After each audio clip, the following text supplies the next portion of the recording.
নমস্কার বন্ধুরা, রান্নাবান্না তমালিকা চ্যানেল থেকে সবাইকে স্বাগত জানাই। আজ নিয়ে এসেছি চিকেনের ভর্তা। কড়াতে তেল দিয়েছি 4 টেবিল চামচ। তেল গরম হয়ে গেছে। 3টি কাঁচা লঙ্কা কুচি করে দিলাম। একটি গোটা রসুন কুচি করে নিয়েছি, পুরোটাই দিয়ে দেব। 1 মিনিট ভেজে নিয়েছি। 2 ইঞ্চি আদা কুচি করে দিয়েছি। একটি বড় সাইজের পেঁয়াজ কুচি করে নিয়েছি, দিয়ে দেব।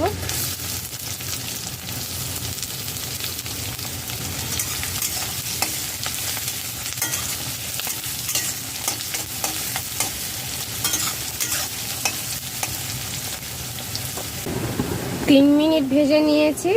একটি টমেটো কুচি করে নিয়েছি। একটি আলু সিদ্ধ করে রেখেছিলাম, কুচি করে নিয়েছি, দিয়ে দেব।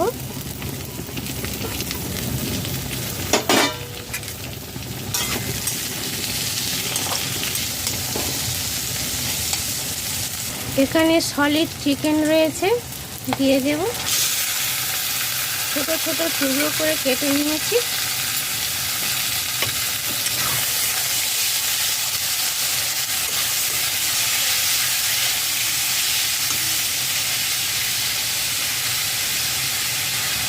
স্বাদ মতো লবণ,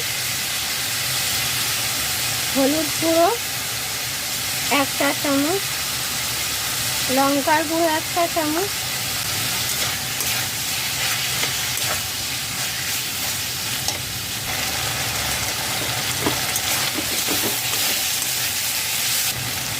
মিষ্টি দিয়ে দেব 1 চা চামচ, জল দিয়ে দেব। এখানে নর্মাল জল দিয়েছি, 8 টেবিল চামচ জল দিয়েছি। চিকেন দিয়ে 3 মিনিট কষিয়ে নিয়েছি, তারপর জল ব্যবহার করেছি। জল দিয়ে কিছুক্ষণ ফুটিয়ে নেব।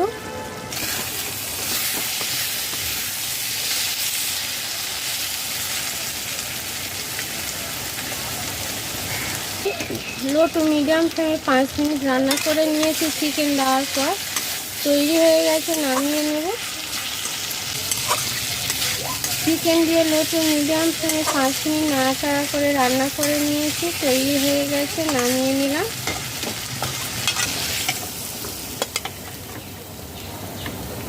রুটি, পরোটা, গরম ভাতের সাথে খুবই ভালো লাগবে। আপনাদের ভালো লাগলে লাইক, শেয়ার, কমেন্ট করবেন। সবাই সুস্থ থাকবেন, ভালো থাকবেন। নমস্কার।